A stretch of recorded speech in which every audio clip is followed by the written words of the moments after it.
Miércoles 25 de marzo tenemos un importante tema que abordar desde la entrevista de Informa TVX. Mañana se ha convocado a una marcha a nivel nacional por la paz, la vida y la justicia en el país. Ha sido convocado por el Consejo Nacional de Seguridad Ciudadana y Convivencia. Sobre esto quiero comentarles que 6 meses se cumplen desde la conformación del Consejo Nacional de Seguridad Ciudadana y Convivencia.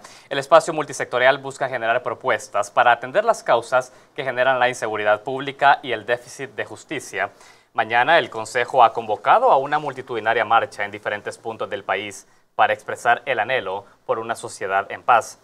A la luz de esta convocatoria es importante analizar hoy la labor del Consejo y sus decisiones vinculantes para convertir el anhelo en una realidad desde las políticas públicas en El Salvador. Por eso hoy me acompaña Roberto Valent, representante del Programa de Naciones Unidas para el Desarrollo en El Salvador, a quien me da muchísimo gusto recibir en Informa TVX. Señor Valent, bienvenido. Muchas gracias, es un placer estar aquí. Gracias a usted por atender esa convocatoria. Bueno, lo primero que queremos saber, y antes de entrar en detalle sobre esta importante marcha que se desarrollará mañana 26 de marzo, es que podamos hacer un balance porque ya se han cumplido 6 meses de la conformación del Consejo Nacional de Seguridad y Convivencia y uno se pregunta qué resultados nos deja. Y esa es la pregunta, ¿qué resultados nos deja? Bueno, antes de todo quisiera decir que todos los resultados están cristalizados por escrito en el sitio web dialogoelsalvador.com, www.dialogoelsalvador.com. Entonces ahí se puede ver todo, incluso información relativa a la marcha y a de dónde salen, a dónde van, etcétera, etcétera. Ahora, ¿cuáles son los resultados? Claramente, como decía usted, son ya 6 meses que el Consejo ha sido, se ha activado. Hoy como hoy tenemos un plan, una estrategia, tenemos medidas claras, tenemos acciones, medidas alrededor de 5 ejes de la política y estrategia nacional de seguridad ciudadana y convivencia, y también hemos aterrizado a nivel territorial hasta ahora en 3 municipios, Zacatecoluca, Ciudad Delgado y Colón. Y tenemos todavía otros 7 municipios donde necesitamos aterrizar con todos los sectores que componen el Consejo de Seguridad Ciudadana y Convivencia para trabajar bajo el liderazgo de las y los alcaldes, ¿no?, a nivel territorial. Cuando dice hemos aterrizado en 3 municipios del país, ¿a qué nos referimos? ¿En qué se ha aterrizado? Nos referimos que las medidas, en particular medidas de prevención, pero también medidas de control del delito, medidas de atención a víctimas, de fortalecimiento institucional, no se pueden sostener a nivel, digamos, simplemente nacional. Tienen que tener una vertiente y un accionar nacional a nivel de la Asamblea Legislativa. Como usted ha visto, ¿no?, hay marcos legislativos que ya se han aprobado, que fueron también recomendaciones del Consejo Nacional. Hay acciones importantes que se han hecho a nivel central desde la perspectiva de la Policía Nacional Civil, desde la perspectiva también de los centros penitenciarios, pero el tema es de aterrizar las acciones de prevención, en particular educación, empleo, recuperación de espacios seguros a nivel territorial, la articulación de las acciones del Plan El Salvador Seguro, de prevención, ¿no?, las acciones a nivel de todos los ejes del plan a nivel territorial, porque a finales de cuentas es ahí que la inseguridad aqueja a la gente. Cuando usted menciona que esos 3 municipios ya se ha aterrizado en la estrategia de prevención y de represión al delito, que forma parte también de esos pilares del Plan de Seguridad El Salvador Seguro, ¿es porque ya existe un enfoque dentro de los actores involucrados de cuál debe ser el abordaje tanto preventivo como represivo en esta materia? Absolutamente. Para los 5 ejes, de los 5 ejes prioritarios del Plan El Salvador Seguro, que son prevención del delito, control, y usted dice represión, pero es más control del delito, sí. El tema del abordaje de los penitenciarios y de la recuperación de reo, porque ciertamente hay un aspecto punitivo en un penitenciario, pero hay también un aspecto de recuperación de reo para que pueda ser reinsertado en la sociedad. El tema del fortalecimiento institucional y el tema de la atención a víctimas, para todos estos ejes hay un enfoque estratégico determinado, claro y consensuado entre todos los sectores y los miembros del Consejo. Y hay también medidas claras, pero también hay recursos que hemos identificado, los que son asignados, pero también los que se necesitan asignar. Exacto. Y vemos que bien claramente en las áreas como de atención a víctimas y de prevención hay lagunas y hay vacíos importantes. A finales de cuentas, los jóvenes y los menos jóvenes de este país que hoy no tienen espacios y oportunidades de inserción laboral y educativa, ¿qué vamos a hacer? Entonces, el tema es aterrizar, quiere decir trabajar como los referentes del Consejo a nivel, de los sectores del Consejo a nivel territorial, trabajar con las y los gobernadores departamentales, con las y los alcaldes y con los consejos en las alcaldías y la sociedad civil y los varios miembros para abordar conjuntamente e impulsar las acciones del Plan El Salvador Seguro. Ahora, señor Valent, no es un detalle menor que ya exista consenso, al menos en 3 municipios, respecto a estos 6 ejes que usted ya ha señalado que conforman el plan de seguridad y comenzar ya a ejecutarlo en estos territorios. Porque hemos conocido en el pasado otras iniciativas que no han logrado tener resultados fructíferos. La pregunta siguiente es, el plan contempla que en un corto plazo habrá una intervención de 50 municipios a nivel nacional. Respecto al ritmo en el que se ha ido interviniendo y logrado consensos, ¿se va cumpliendo el plan establecido por ustedes? Es decir, ¿o hay un retraso o se está llevando a una velocidad que está contemplada? No hay ningún retraso, se está llevando a la velocidad que es necesaria y que se ha pautado al interno del Consejo Nacional de Seguridad Ciudadana y Convivencia. Y de hecho, para el año 2015, sí.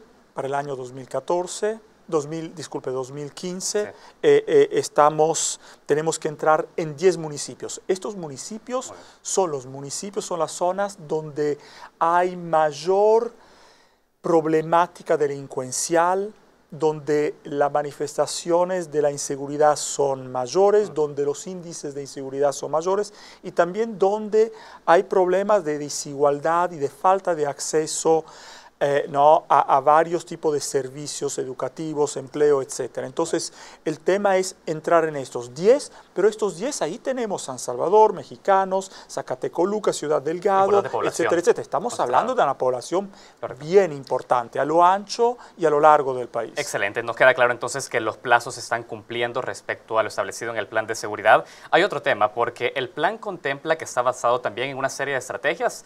Dentro de esas, la ESCA, por ejemplo, la Estrategia de Seguridad Centroamericana, pero también la Alianza para la Prosperidad del Triángulo Norte.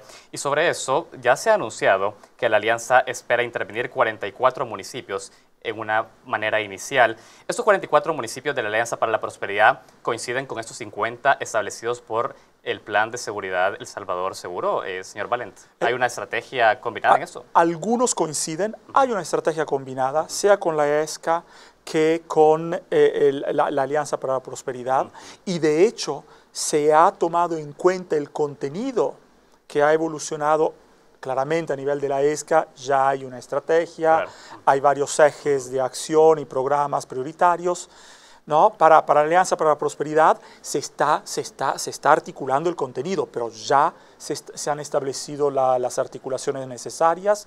Estamos en contacto con los varios actores, no solo a nivel nacional, pero a nivel también de otros países vecinos y hermanas como Honduras y Guatemala.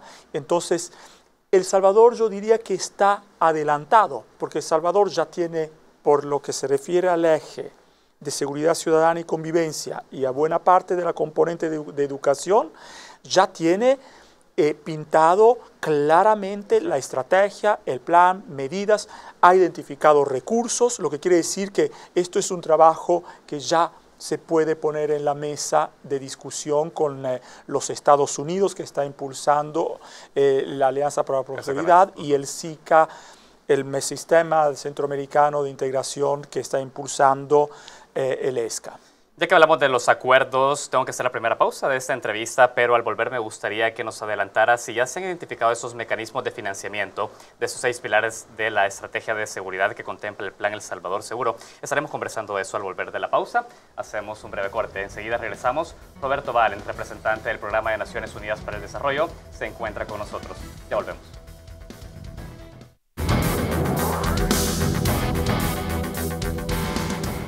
Continuamos con la entrevista con Roberto Valen, representante del Programa de Naciones Unidas para el Desarrollo en El Salvador. Hacemos un balance a 6 meses de la conformación del Consejo Nacional de Seguridad Ciudadana y Convivencia. Señor Valen, usted ya decía, el plan se ejecuta en tiempo. A final de 2015 esperamos ya haber intervenido 10 municipios con una estrategia consensuada de los 6 pilares. Sobre consensos, quiero hablar yo. ¿Hay consenso dentro del Consejo? ¿Hay una estrategia definida ya de estos mecanismos que financiarán el plan en su conjunto en cada uno de esos municipios, señor Valente? Bueno, hay una identificación de los recursos disponibles a nivel sea del Estado que de la cooperación internacional que de la empresa privada, pero también hay una identificación de recursos que se necesitan movilizar. Bien. En el periodo de 5 años, que es el periodo que se fija inicialmente el Plan El Salvador Seguro, estamos hablando de un monto importante de recursos que son necesarios, es más o menos 450 millones de dólares por año de recursos adicionales que son necesarios, ¿no? Pero esto es sumamente importante que de una manera o la otra estos recursos se encuentren. Si queremos tener una policía bien equipada tecnológicamente que pueda desempeñar una acción de, digamos, inteligencia policial a nivel territorial, que pueda ser una policía que sea disuasiva y preventiva también, hay que equipar la policía. Si queremos que las y los jóvenes estén ocupados en actividades normales en vez de delincuenciales, hay que dar espacios y oportunidades laborales y educativas. Ahora, ¿el Consejo de Seguridad facilitará el diálogo para que existan decisiones vinculantes en cuanto al financiamiento del Estado, ya sea en la estrategia de crecimiento del país o ya sea un esquema tributario o un esquema fiscal en El Salvador? ¿El Consejo se meterá a también proponer sobre esos aspectos? Absolutamente. Hay una mesa de articulación financiera en la cual se ha discutido ampliamente sobre las opciones y posibilidades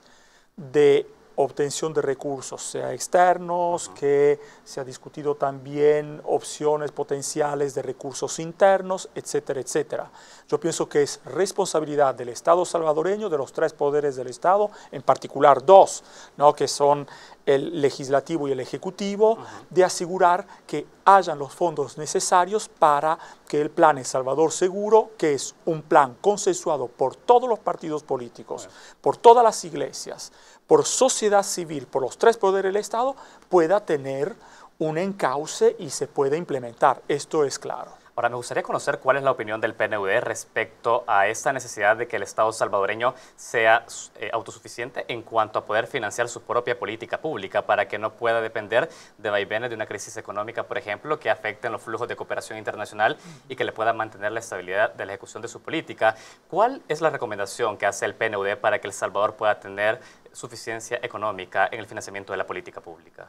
¿Hay recomendación sobre esto? Bueno, absolutamente. La recomendación es de que se amplíe las posibilidades de obtención de recursos internos y para esto se requiere una articulación de un diálogo bien importante entre los partidos políticos al interno de la Asamblea Legislativa. ¿Es una cuestión de partidos políticos? Bueno, mire, es una cuestión de Asamblea Legislativa. El presupuesto del Estado es un presupuesto que es votado y acordado en la Asamblea Legislativa. Ahora, la responsabilidad del gobierno es de decir cuáles son los recursos que necesita para poder desempeñar las funciones gubernamentales para dar seguridad, ¿no?, a la población. Y lo mismo el sector de justicia también, los recursos que necesita, la fiscalía, etcétera, etcétera. Entonces, aquí se trata de poner los fondos a disposición simplemente para que se puedan encauzar las acciones necesarias.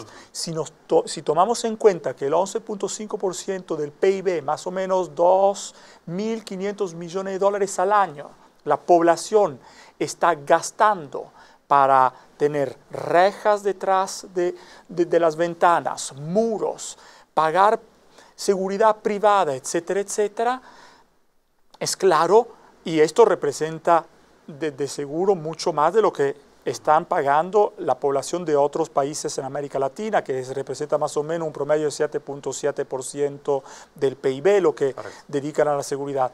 Esto quiere decir, y tienen un problema, el país tiene un problema serio de inseguridad. Hay una violación cada 3 horas en promedio en este país. Hay extorsiones. Hay de 13, 14, 15 asesinatos por día. Yo pienso que es el mínimo de poner recursos a disposición para poder abordar estos problemas que aquejan a la gente. Ahora, pero por su lectura, entiendo que usted menciona que con los recursos disponibles es posible realizar acciones de financiamiento en política pública.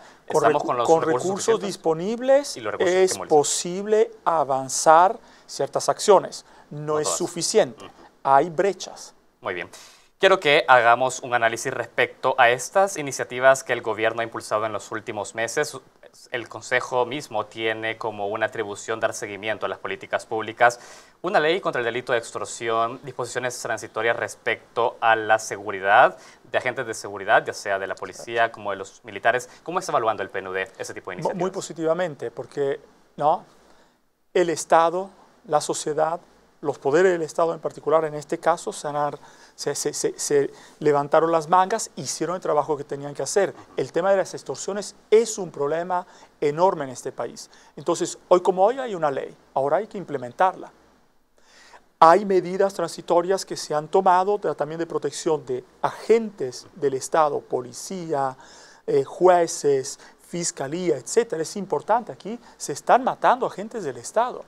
Entonces esas son acciones bien importantes también. Muy bien. ¿Acciones que están sustentadas en una estrategia clara, cree usted? ¿O solo son acciones que están emitiendo de forma aislada? ¿Usted ve una estrategia detrás? Bueno, hay una estrategia. Hay una estrategia, hay un plan El Salvador Seguro. Todas estas acciones también están contempladas en el plan. Entrando en www.dialogoelsalvador.com se puede ver todo eso. Entonces yo pienso que hay de manera decidida, sin titubeos, que avanzar al respecto, ¿no? Alinear los recursos, alinear el capital humano, los procedimientos, los sistemas a los objetivos nobles de este plan. Excelente. Y en el marco de este plan llega también una marcha convocada por el mismo Consejo el día de mañana, que estará partiendo de diferentes puntos de nuestro país. Antes de que nos comience a comentar sobre los aspectos más operativos de esta marcha, quiero saber en qué medida entra esta marcha, en qué forma parte de la estrategia del Consejo convocar una marcha multitudinaria el día de mañana a los ciudadanos. Absolutamente. Mire, la actividad número 7 del eje de prevención, que es parte del Plan El Salvador Seguro y que fue presentado el 15 de enero al país, dice claramente, denota ahí, lo dice claramente, que la marcha es parte de una de las medidas prioritarias que todo el Consejo de manera consensuada y unánime ha aprobado. Este es un plan aprobado por todo el Consejo. Entonces, cierto, está todo ahí. ¿Cuál es la motivación para establecerlo como prioritario en el plan de seguridad? La motivación es que en este país, yo son 4 años y medio que estoy en este país y no veo gente marchar en la calle como marcharían en Lima o en Buenos Aires o en Río de Janeiro.